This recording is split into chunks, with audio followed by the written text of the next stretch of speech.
이 행복대행진이라고 하는 올해 2017년도에 표어를 가지고서 그 실천사항을 살펴보고 있어요. 함께 또 읽어보도록 할까요? 좀 힘차게 읽어보도록 합시다. 목소리 맞춰가지고 2017년 표어 시작.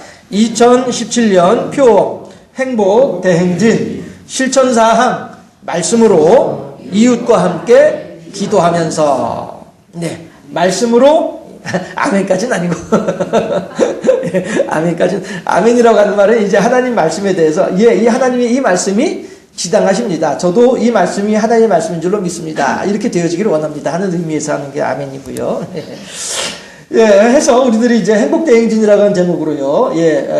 지지난주에는 여호수아서의 말씀을 가지고 좌우로나 우로나 치우치지 않냐고 하나님의 말씀 앞에 서도록 합시다 하는 내용으로, 그 다음에 지난주에는 이웃과 함께라고 하는 실천사항을 열왕기하 7장에 있는 내용을 가지고서 문둥병자들이 오늘은 아름다운 소식이 있는 좋은 날인데 이것을 성 안에 있는 사람들한테 전해주지 않으면 하나님의 화가 내게 미칠까 두렵다 하면서 가서 이제 좋은 소식을 전하는 해서 이웃과 함께라고 하는 내용으로 지난주에도 살펴보았어요. 그리고 이제 오늘은 기도하면서라고 하는 기도대행진에 대한 내용으로 함께 하나님의 말씀을 살펴보기를 원합니다. 사진을 하나 보실까요? 여러분 이 사진 어떠세요? 이거 왜 이런 것 같아요? 우리 정계수 성도도 빙긋이 웃는데 너무 이쁘죠?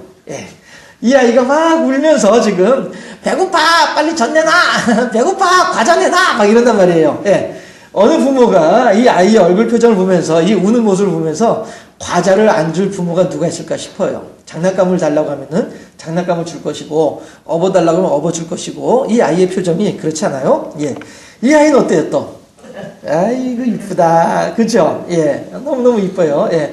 이렇게 그냥 막 혀까지 낼름 내밀면서 말이에요. 막 고집을 부리고 막 뭐 요구를 하고 하면은 안 해주면 나 이거 머리 잡아당길 거야 막 이런 거 아니겠어요 지금? 그쵸? 이런 표정이에요. 이건 또 어때요? 아이고 우리 집에서 자주 보던 표정이에요. 우리 집에서 자주 보던 표정 중에 하나예요. 인상 쓰고 말이죠. 먹으면 죽는 것처럼 말이죠. 그래도 어떡해요? 엄마는 먹여주고 싶고 이렇게 하는 거죠. 그러나 이러한 모든 것들을 가지고 우리가 자식이 이기는 부모는 없다라고 하잖아요. 그쵸? 해서 어쩌면 저렇게까지 싫어하고 끝까지 싫어하면은 엄마는 아유 알았다 하고서는 먹는 거를 포기할 수도 있을 거예요. 그쵸? 그래 알았어 그럼 먹지 마. 너 그렇게 먹기 싫으면 먹지 마. 이게 부모의 마음이죠. 모든 부모들이 아이들에 대하여서 아이가 유익한 것, 아이가 좋은 것을 해주고 싶지요. 그런데 아이가 아무리 해주고 싶어도 아이가 안 따라오면은 그걸 방법이 없는 거잖아요. 그렇죠? 자식에겐 부모 없는 거예요. 아무리 이것이 이 아이에게 좋은 일을 할지라도 그 아이가 싫다라고 하면은 어쩔 수 없는 거죠.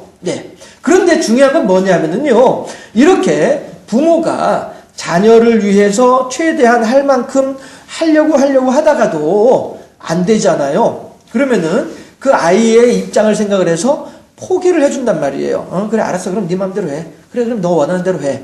이게 뭐냐 하면은 수용의 경험이에요. 무슨 얘기냐면은 내가 원할 때에 내 부모가 나의 원하는 것을 충족해 주더라. 이게 수용의 경험이에요. 내가 하고 싶을 때에 내 부모가 나로 하여금 그것을 할 수 있도록 지원해 주더라. 지지해 주더라. 내 생각에 동의해 주더라. 이러한 내 마음의 만족감을 부모로부터 받을 때에 이것을 수용의 경험이라고 사람들은 이야기를 해요. 그리고 이 수용의 경험이 풍성하면 풍성할수록에 이 아이는 나중에 성장해서 보다 원만한 성격의 사람, 건강한 성격의 사람, 이해심과 배려심이 있는 그러한 사람으로 성장할 가능성이 더 높아지는 거죠. 적어도 수용의 경험이 없는 사람들보다는 말입니다. 해서 우리들은요, 어린아이들일수록에, 특별히 더 어린아이들일수록에, 그 아이들에게 수용의 만족감, 내가 지금 이 부모로부터, 이 사람을, 이 어른으로부터, 이 보호자로부터 내가 지금 내 의사가 수용되고 있구나. 내가 원하는 바가 지금 관철되고 있구나. 그래서 저 사람이 나를 이렇게 신경을 쓰면서 나를 위해서 이렇게 수고하고 있구나. 나를 위해서 이렇게 애쓰고 있구나. 이러한 내가 누군가로부터 이렇게 보호를 받고 있구나. 내 생명은 안전하겠구나. 라고 하는 이러한 수용의 경험이 많아질수록, 풍성해질수록 그 사람은 자아 존중감이 더욱더 강해져서, 건강해져서 보다 원만한 성격의 사람이 되고요. 보다 건강한 사람으로 성장할 수 있더라라고 하는 것입니다. 그런데 이것은요, 신앙생활을 함에 있어서도 똑같아요. 신앙생활을 함에 있어서도 마찬가지예요. 여러분들, 우리들이 예수님에게 대하여 저렇게 온전히 매달려서 예수님으로부터 예수님께서 지금 나를 받아주고 계시는구나. 저 그림에서 보면요, 예수님이 저 사람의 어깨를 겨드랑이 밑에서 이렇게 딱 감싸주고 있잖아요. 저건 지탱해 주는 거거든요. 제가 전에도 한번 저희 선생님으로 제가 생각하는 목사님께서 저를 이렇게 지탱해 주시더라라고 하는 거 제가 말씀드린 적이 있었잖아요. 자꾸 내 몸이 밑으로 깔아하는데도 불구하고 그 목사님이 딱 내 겨드랑이 밑에서 내 어깨를 딱 감싸주고 있으니까 내가 당신의 몸에서 떨어지지 못하는 거예요. 밑으로 내 다리는 힘이 풀려가지고 처지는데 그래도 나는 여전히 그 목사님하고 같이 이렇게 포옹을 한 상태에서 그 자세를 유지할 수 있는 거예요. 지금 여기서도 그렇게 예수님께서 이 사람을 쓰러지지 않도록 지탱해주고 있는 그림이잖아요. 우리들도 마찬가지로 모양은 다르고 형태는 다르고 내용은 다를지 몰라도 이렇게 예수님으로부터 지켜주시는, 예수님께서 나를 돌보아 주시는, 보호해 주시는 이러한 경험들을 하나둘씩은 다 가지고 계실 거라고 생각이 되어져요. 그리고 또한 이러한 경험은 많으면 많을수록 더욱더 흔들림 없는 굳건한 신앙의 사람이 될 수 있는 거죠. 마치 부모로부터 수용의 경험이 많은 사람일수록 원만한 성격의 자아 존중감이 강해지면서 원만한 성격의 사람으로 성장할 수 있는 것처럼 신앙의 인도도 마찬가지 똑같다라고 하는 거예요. 그 과정이. 어차피 하나님께서 창조하신 사람이고요. 하나님께서 심어놓으신 사람의 성품이기 때문에 영적인 원리와 사람이 성장하는 원리가 똑같아요. 그렇게 보았을 때에 우리들도 마찬가지로 저 예수님으로부터 수용받고 예수님으로부터 존중받는 이러한 경험이 많아지면 많아질수록 좋겠다라고 하는 것입니다. 그랬을 때에 예수님께서 뭐라고 말씀을 하세요? 요한복음 11장에서 요한복음 11장 하게 되면 나사로가 부활한 장이죠. 나사로가 두 다리로 저벅저벅 걸어 나왔어요. 그래가지고 11장이에요. 요한복음 11장이 나사로가 살아난 장이 요한복음 11장인데 여기서 예수님께서 나사로의 무덤 앞에서 눈물을 흘리셔요. 나사로가 죽은 지 나흘이나 돼가지고 이미 시체가 썩으면서 냄새가 나고 있는데 그 무덤 앞에서 예수님께서 눈물을 흘리세요. 그럴 때에 동네 사람들이 뭐라고 수군거리냐면은 아이고 참말로 다 죽은 뒤에 와가지고 울면 뭐해, 살아있을 때 와가지고 어떻게 도와주든가 말든가 할 일이지, 이렇게 이제 동네 사람들이 예수님을 향해서 손가락질하면서 수군거리고 있죠. 그럴 때에 예수님께서 하나님을 향하여서 기도를 하세요. 기도를 하시는데 일부러 큰 소리로 기도를 하시는 거예요. 큰 소리로 기도를 하시는데 뭐라고 하냐면은 같이 한번 읽어보도록 할까요? 시작. 돌을 옮겨 놓으니 예수께서 눈을 들어 우러러 보시고 이르시되 아버지여 내 말을 들으신 것을 감사하나이다. 항상 내 말을 들으시는 줄을 내가 알았나이다. 아멘. 이거 일부러 이렇게 큰 소리 내는 거예요. 예수님은요 하나님하고 이미 영적으로 교감하시는 분이고 영적으로 하나가 되어 있는 분이기 때문에 굳이 이렇게 이제 여기 경상도 사투리로 여기 사투리로 죽게이지 않아도 굳이 입으로 소리내서 말하지 않아도 하나님은 이미 다 알고 계세요. 예수님께서 무엇을 원하고 계시는지 하나님은 이미 다 알고 계세요. 그래서 예수님께서도 지금 하신 말씀이 항상 내 말을 들으신 것을 감사하나이다 라고 예수님께서도 기도하시는 거예요. 예수님은 하나님으로부터 이 수용의 경험이 그만큼 많으신 분이 예수님이다 하는 거죠. 그러나 하나님으로부터 수용의 경험, 쉽게 말해서 기도응답의 경험이 많지 않은 사람들은 내가 그때 이렇게 해서 기도했더니 이렇게 내가 응답받았어. 내가 그래가지고 그때 그런 일이 있었는데 아이고 하나님이 아니면 내가 어떻게 될 뻔했나 몰라. 이번에 신방 중에도 정도현 집사님 그 말씀 하시더라고요.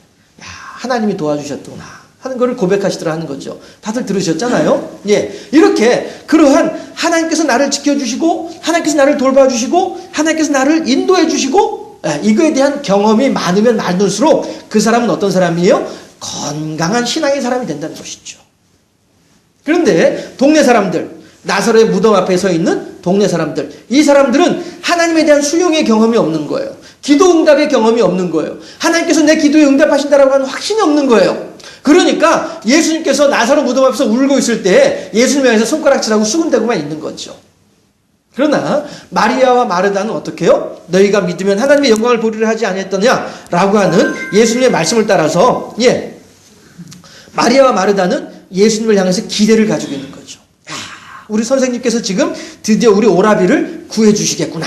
우리 오라비를 살려주시겠구나. 이런 기대감을 가지게 되는 거죠. 우리들은요, 항상 이래서 하나님으로부터 이러한 수용의 경험, 기도 응답의 경험을 가지고 있어야 되겠다 하는 거예요. 그러면 저는 솔직히 개인적으로는 뭐 이런 내용의 제목들은 그다지 저는 선호하지는 않아요. 그러나 그 필요에 따라서는 즐겨 하진 않지만 필요에 따라서는 또 얼마든지 쓸 수는 있는 것이겠죠. 응답받는 기도의 비결이 무엇일까 하는 거예요. 과연 그러면은 내가 어떻게 하면 하나님으로부터 그 응답을 받을까?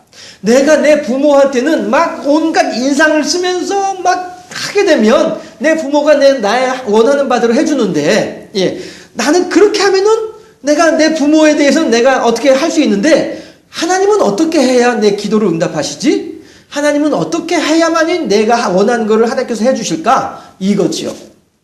이러한 응답받는 기도의 비결에 대해서 우리가 생각을 해볼 필요가 있는데요. 그렇게 하기 위해서는 우선 오늘 우리가 본문으로 잡고 있는 마태복음 20장에 대해서 한번 좀 생각을 해볼 필요가 있어요. 우리가 다 읽진 않았습니다만은, 성경 통독들 하면서 다 읽으셨죠? 성경 통독하면서 다 읽으셨을 거라 생각을 하고, 마태복음 20장을 보게 되면요, 1절부터 15절까지는 지혜로운 청지기의 모습을 말씀을 하시면서 천국의 복음을 사람들한테 전달을 해주세요. 그런데 이 천국의 복음을 이야기하고 난 뒤에 곧바로 16절부터 19절까지 예수님께서 이제 나는 곧 붙잡혀서 죽을 것이다. 순환을, 십자가 고난에 대해서 예수님께서 예언을 하세요. 그러면 그때의 그 예수님의 마음은 기쁜 마음이었겠어요? 그 예수님의 마음은 즐거운 마음이었겠어요? 얘들아 있잖아, 내가 조금 있으면 말이야, 내가 잡혀서 죽을 건데 말이야, 신나지? 이렇게 하시겠냐 말이에요. 전혀 아니죠. 예수님은 지금 인간의 몸을 입고 계신 분이기 때문에 인간으로서 감당해야만 할 고통의 무게를 잘 알고 계신 분이기 때문에 이 일은 결코 어려운 일이 쉬운 일이 아니에요.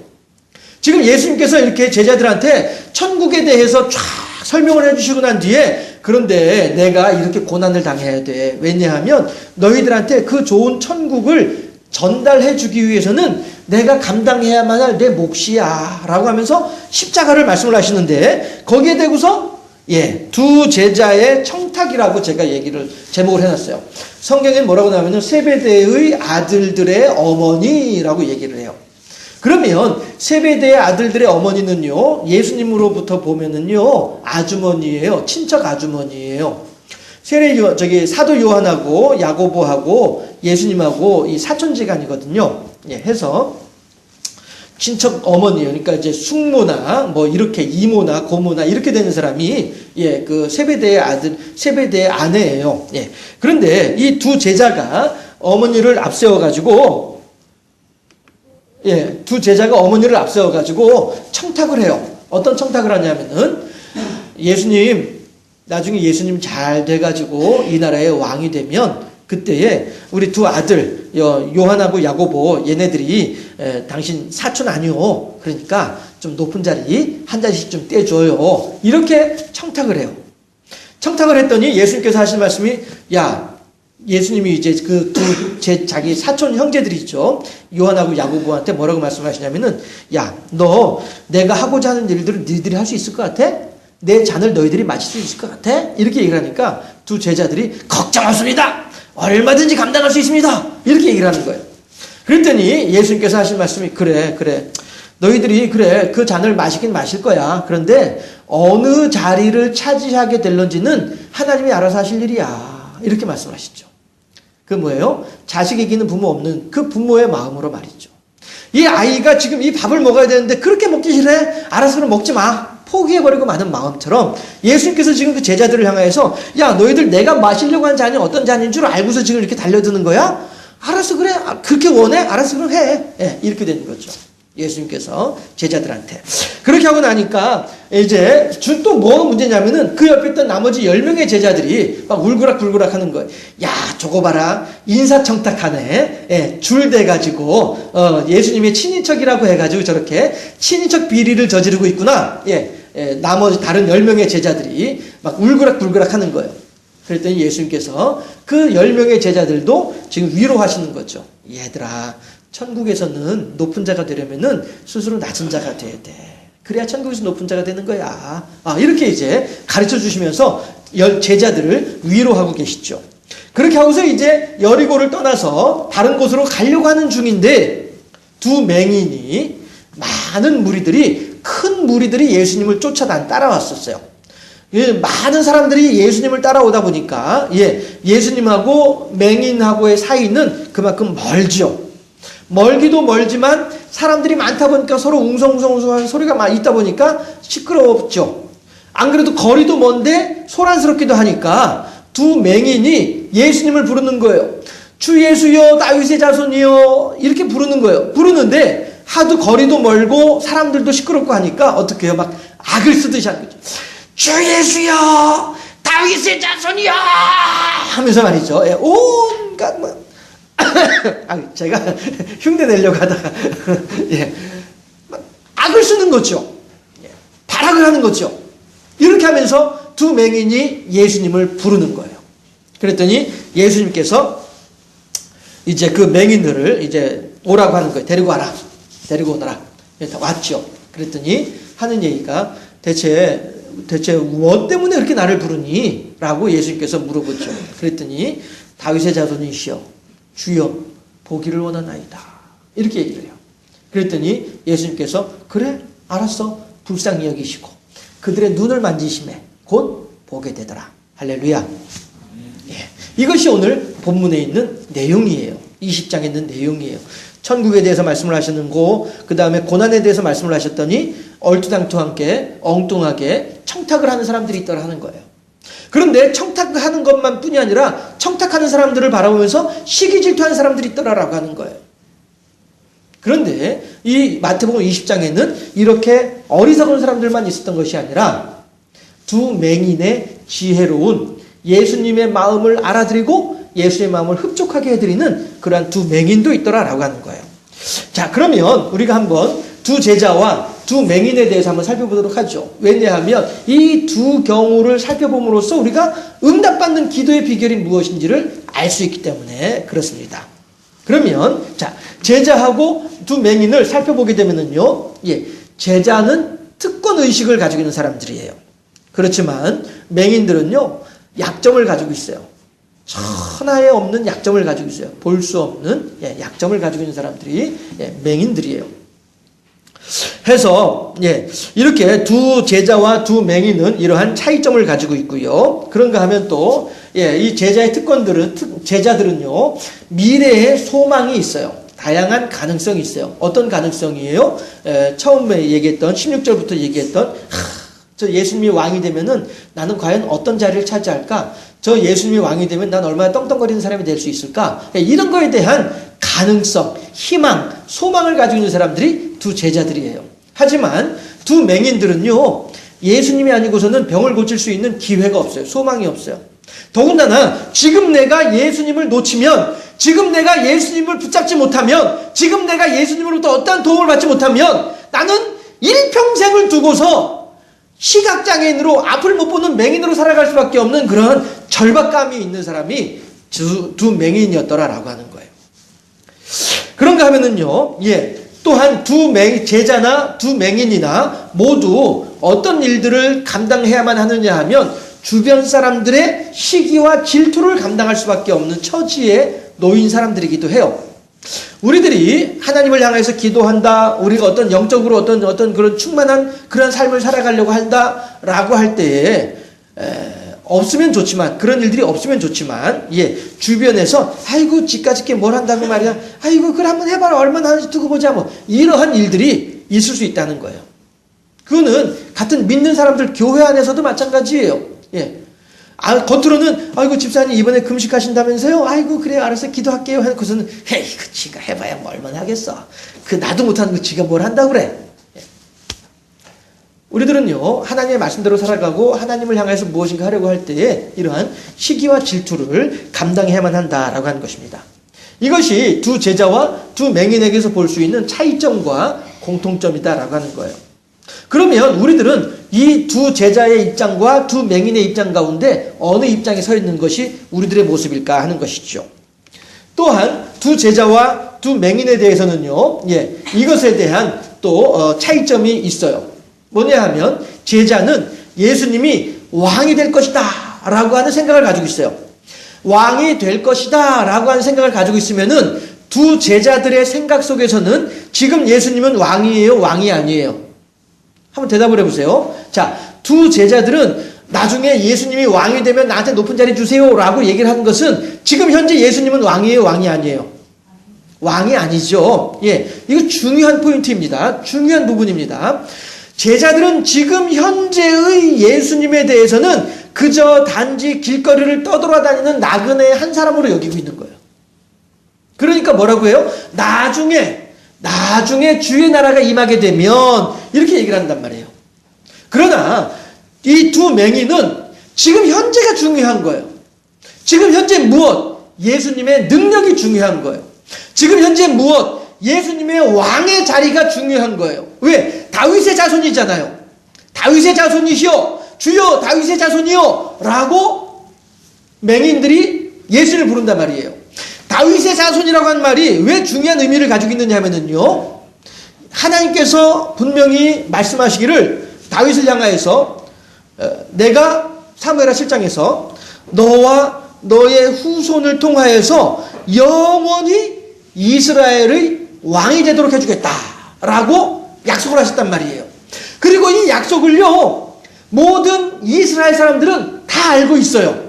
마치 우리나라 사람들이 호랑이 담 넘어가던 시절 이거 다 알고 있는 것처럼 말이죠. 우리나라 사람들이 호랑이가 제일 무서워하는 것은 약과다라고 하는 것을 옛날 얘기를 통해서 알고 있는 것처럼 이스라엘 사람들은 다윗의 후손이 이 나라의 왕이다라고 한 사실에 대해서는 누구나 다 잘 알고 있는 내용이에요. 그런데 알고 있는 그 내용을 예수님에게 적용시키느냐 아니냐의 문제인 거예요. 했을 때에 제자들은 예수님을 향하여서 다윗의 자손이라고 한 사실에 대해서는 생각도 하지 않고 그저 당장 눈앞에 있는 예수님께서 오병이어 칠병이어 바다 위를 걸어다니고 막 사람들을 병을 고쳐주고 귀신을 쫓아내고 주고 이런 내용들을 바라보면서 아 그래? 그러면은 저 예수님이 언젠가는 저 능력으로 이 나라의 왕이 될 것이다 라고 하는 그러한 생각을 가지고 있는 사람들이 제자들이었다고 한다면, 도리어 두 맹인들은 지금 현재 예수님에게 있는 능력이 이 나라의 왕이다라고 한 사실에 대해서 인정하고 있는 것이 두 맹인의 시각이다라고 하는 거예요. 이게 차이점이에요. 아주 중요한 차이점이 여기에 있는 것이에요. 다시 말해서 예수님의 마음, 예수님의 심정, 예수님의 지금 느낌, 예수님의 기분, 이것에 대하여서 과연 얼마만큼이나 배려하고 있느냐, 얼마만큼이나 이해하고 있느냐의 문제란 말씀이에요. 자, 그렇다 한다면요, 여러분들, 제가 처음에 시작할 때 뭐라고 했어요? 자녀들에 대하여서 부모가 수용해 주어야만이 그 자녀가 건강해진다라고 했어요. 그러면 그 건강에 성장한 자녀들이 이제는 어떻게 해요? 부모를 수용해 줘야 되는 거죠. 나이가 20이 넘어서 30이 넘어서 40이 넘어서 50이 가까이 되고 하게 되면은 이제는 자녀가 부모를 수용해 줘야 되는 거예요. 이게 서로 상호관계예요. 이 상호관계가 어그러질 때 인간관계가 어려워지는 거예요. 아이가 어렸을 때 엄마 아빠의 권위로서 아이들을 억압했으면은 그 아이가 성장해가지고 엄마 아빠와의 관계가 원활하지 못하게 될 것이고, 또한 아이를 그렇게 길렀더니 이 아이가 나중에 커가지고 기고만장해져가지고 늙은 부모에 대해서는 생각도 안 하고 신경도 안 쓰고 하게 되면은 그때 되면 또다시 부모 관계가 어그러진 것이고요. 그러니까 순서예요, 순서. 어렸을 때에는 부모가 자녀를 위해서 수고하고 희생을 하고 그 자녀가 컸을 때에는 다시 이번엔 반대로 자녀가 부모를 향하여서 수고하고 희생할 수 있어야 돼요. 이 둘 관계가 원만하게 이루어지게 될 때에 그러할 때 그 부모와 자녀 관계는 건강한 관계가 되는 거예요. 마찬가지로 하나님도 그렇다면 하나님도. 하나님께서도요, 우리들을 통하여서 수용받기를 원하시는 거예요. 하나님께서도요, 얘들아, 내 마음을 좀 알아다오. 내 기분을 좀 알아다오. 내 심정을 좀 너희들이 헤아려다오. 이거잖아요. 너희들이 그만큼 성장했으면, 너희들이 그만큼 컸으면, 너희들이 그만큼 나로부터 은혜를 받고, 그만큼 나로부터 복을 받고, 그만큼 나로부터 돌봄을 받았으면, 이제는 너희들이 나의 마음을 헤아려줘야지. 이게 하나님의 마음이에요. 오늘 마태복음 20장에서 세베대의 아들 두 제자들하고 여리고성 가까이 있었던 두 맹인들하고의 차이점은 여기에 있는 거예요. 두 제자들은 여전히 거머리가 다고 하면서 족한 줄 몰라서 그렇게 요구만 하면서 자기 욕심만 채우듯이 지금 두 제자들은 어떻게 하면은 예수님을 조금 더 이용을 해가지고 사투리로 말하면은 꼴가 먹을까, 이것만 생각하고 있는 사람들이 두 제자였다고 한다면, 똑같이 맹인들도 예수님을 향하여서 청이 있죠. 두 제자도 예수님을 향해서 청탁을 하듯이 지금 맹인들도 예수님을 향해서 청탁을 하지요. 다시 말해서 제자들도 예수님께 기도를 했고 맹인들도 예수님께 기도를 했어요. 그런데 제자들의 기도에 대해서는 예수님께서 시큰둥한 반응을 보이시죠? 그래, 알았어, 그래, 네가 알아서 해, 이거죠. 그러나 맹인들의 기도에 대해서는 어떻게 해요? 불쌍히 여기셨다라고 말씀을 하고 계신단 말이에요. 어째서 이 두 차이가 있는가? 예수님께서 그러면은 편애하시나? 예수님께서 그러면은 편 갈라가지고 얘네들만 좋아하고 얘네들을 싫어하고 이렇게 하시나? 사람 차별하시나? 아니죠. 예수님이 지금 서운한 거예요. 두 제자들을 향해서. 아이, 무슨 예수님 뭐 서운한 게 있다고 그래요? 아니에요. 말씀드렸죠? 우리들의 마음은요, 하나님의 형상을 닮아 있습니다. 해서 우리들이 생각하는 것이 하나님 생각하는 것 똑같아요. 다만 우리들이 생각하는 것보다 더 많은 걸 생각하신 분이 하나님이시죠. 예. 해서 성령을 근심케 하지 말라고 하잖아요. 예. 성령을 노엽게 하지 말라고 하잖아요. 예. 우리들이 아이고 하나님이 어찌 뭐 그러시려고, 아니라니까요. 아브라함이 하나님의 말씀을 어기고 이스마엘을 낳고 나니까 하나님께서 아브라함에게 서운하셔가지고 16년 동안 안 나타나시잖아요. 네. 이런 거예요. 네. 그럼에도 불구하고 하나님은 그래도 아브라함보다는 나으니까, 예, 아브라함보다는 이제 높은 어떤 그런 인성의 성품의 소유를 하나님께서 가지고 계시기 때문에, 예, 그렇게 보잘것없고 그렇게 어리석고 그렇게 서운하게 하더라도 그래도 또 찾아오셔가지고 살펴주고 돌봐주고 인도해 주신 분이 하나님이시죠. 우리들도 마찬가지잖아요. 우리도 부모 자식의 관계로서, 예, 자식이 부모에 대해서 좀 서운한 게 있다 하더라도 곧 풀어지고서 다시 또 가가지고 이렇게 하잖아요. 예, 부모들도 마찬가지로 자녀들하고 싸워가지고 내가 너희 집에 다시 오나 봐라 하고서 왔다 할지라도 또 며칠에 또 전화해서 또 해야 거를, 이게 부모의 마음인 거잖아요. 예, 똑같은 거예요. 우리들은요, 다만 중요한 것은 뭐냐 하면은 두 제자와 두 맹인의 예수님을 향한 마음이, 시각이, 배려하는 마음이 어떠하냐, 이걸 우리들이 생각할 수 있다는 거예요. 같이 한번 읽어보도록 할까요? 시작. 기도는 대화이다. 속도가 아닌 방향이고요, 시간이 아닌 감동입니다. 여러분, 내가 금식 기도를 40일 금식 기도를 3번을 했습니다. 시내산에 올라가서 금식을 작정을 하고서 내려왔고요. 아무리 해도 그러한 시간을 얼마만큼 내가 금식을 했느냐가 중요한 것이 아니라 얼마나 하나님의 마음을 감동시켰느냐의 문제란 말이죠. 우리가 하나님을 향해서 얼마나 많은 기도를 했는지, 얼마나 간절하게 기도를 했는지가 중요한 것이 아니라 그 기도의 방향이 어떠했느냐가 중요한 거란 말이죠. 두 제자의 청탁하는 기도와 두 제자가 기도하는 내용하고 두 맹인이 기도하는 거하고 어떻게 이렇게 차이가 있는가? 결국에는 누가 더 예수님의 마음을 흡족하게 해드리고 누가 더 예수님께서 보시기에 합당한 방향으로 기도를 했느냐에 따라서 내용이 달라지고 의미가 달라지더라 하는 거예요. 결국 우리들은요, 우리들의 기도에 대해서도 과연 내가 지금 무엇을 기도하고 있지? 마치 5살짜리 꼬마 아이가 엄마한테 고집 부리듯이 그렇게 기도하고 있는 기도는 아니겠는가? 물론 응답은 될런지 모르지만 말이죠. 그런데 나는 지금 영적으로 30살인데 난 여전히 영적으로 5살짜리 아이의 행동을 하고 있는 거 아니야? 이건 좀 문제가 있는 거란 말씀이죠. 우리들 스스로가 과연 하나님을 향해서 기도하는 기도의 내용이, 기도의 방향이, 기도하는 어떤 그런 그 마음가짐이 어떠한지에 대해서 우리들이 생각해 볼 필요가 있다는 것이죠. 결국 응답받는 기도의 비결이라고 하는 것은 뭐예요? 하나님의 마음을 흡족하게 해드리면 그 기도는 응답받는 거죠. 그렇지만 하나님의 마음이 아닌 내 마음을 흡족하게 하려고 기도하게 되면 그 기도는 글쎄옵시다 라고 하는 것이죠. 두 제자와 두 맹인의 기도에 대해서 어째서 예수님께서 제자의 기도에 대해서는 시큰둥하고 맹인의 기도에 대해서는 불쌍히 여기셨는지 그 원인을 우리가 잘 살펴봅시다 라고 하는 거예요.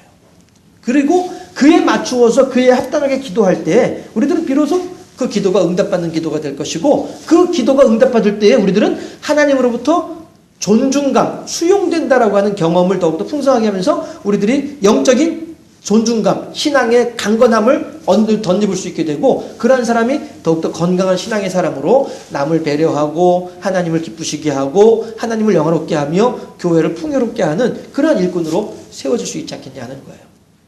여러분 우리가 과연 어떻게 기도하고 어떻게 지금 생활을 해야 마땅하겠습니까? 자, 시간이 많이 지났습니다만은 그래도 마지막으로 한 번 더 살펴보도록 합시다.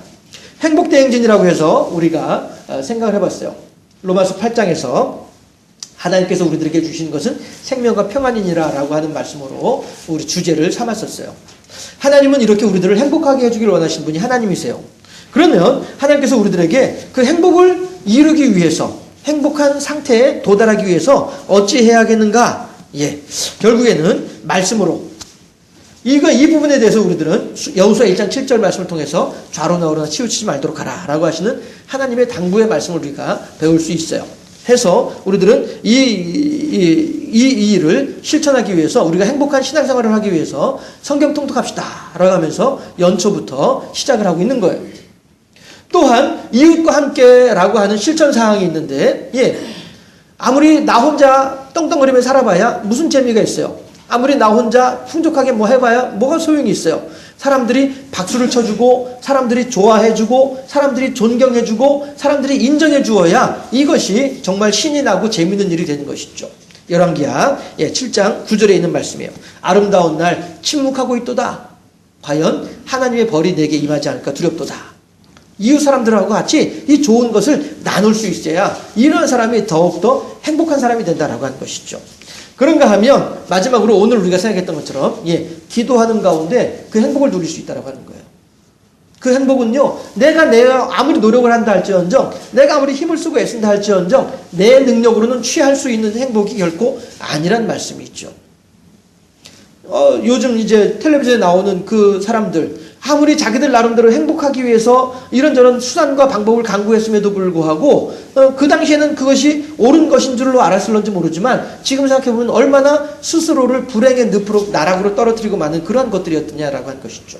이런 걸 생각을 할 때 결국에는 하나님의 마음에 합당한 방향으로 우리가 추구할 때에 하나님께서 인정해 주시고 하나님께서 보증해 주시는 행복이 이게 진정한 행복이다라고 하는 거예요. 그러면 어떻게 해야 하나님께서 보증해 주시는 행복을 추구할 수 있겠는가? 결국 기도하는 것이죠. 주의 마음이 어떠하시옵나이까? 내 마음이 이러니까 빨리 이거 해주세요. 이것이 아니라 아버지의 마음이 어떠하십니까? 하나님의 마음을 헤아리게 하여 주시옵소서. 하나님의 뜻이 어떠한 것인지를 깨달아 아는 자가 되게 하여 주시옵소서. 그래야 해서 하나님께서 기뻐하시는 그러한 기도의 종으로 세워지게 하여 주시옵소서. 아버지의 뜻이 하늘에서와 같이 땅에서도 이루어지이다. 사도신경에서 그 구절이 들어있는 것은 우리들에게 너무나도 중요한 지점이에요. 그렇다면 나도 기도를 그렇게 해야 되는구나. 하나님 이번에 사업을 하려고 합니다. 사업이 잘 되게 해주시옵소서. 5살짜리 기도의 제목이에요.